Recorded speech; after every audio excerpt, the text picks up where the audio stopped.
ayada oo lagu jiro maalmihii ugu dambeeyay qabanqaabada shirka dib u heshiisiinta galmudug lagu qabanayo caasimadda dhuusamareeb ayaa maanta waxaa booqasho noogu yimid rasmi ah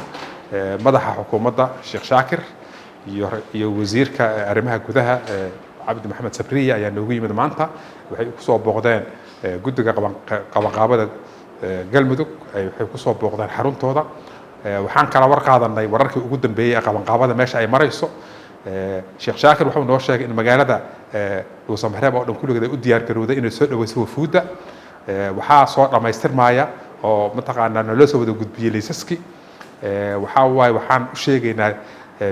beelaha ay ku hareen liisasku oo ilaa maanta aan filayna inay soo dedejiyaan ayaan u soo jeedinaynaa waxaan u sheegaynaa meeshaan in wax kastaba lagu diyaar gareeyay oo lagu diyaar gareeyay goobihii la degi lahaa waqtiga la soo qaadi lahaa in la joogo shirku wuxuu dhacayaa waqtigiisii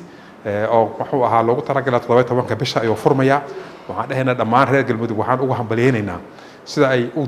diyaar garoobeen iyo sida ay u taageersan yihiin shirka iyo waxaan mahad gaaran u jeedinaynaa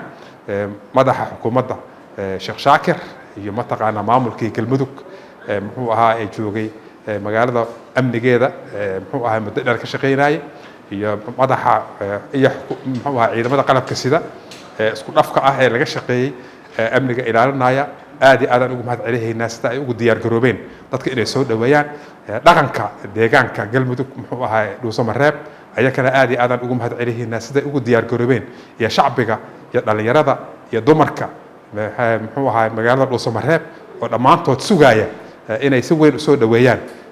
ergooyinka ka imaanaya beelaha kala duwan ee galmudug kuwa ka imaanaya kuwa diyaaradaha ku imaanaya kuwa dhulka ku imaanayaba waa idin mahad celihaynaa dhammaantiin soo dhawaada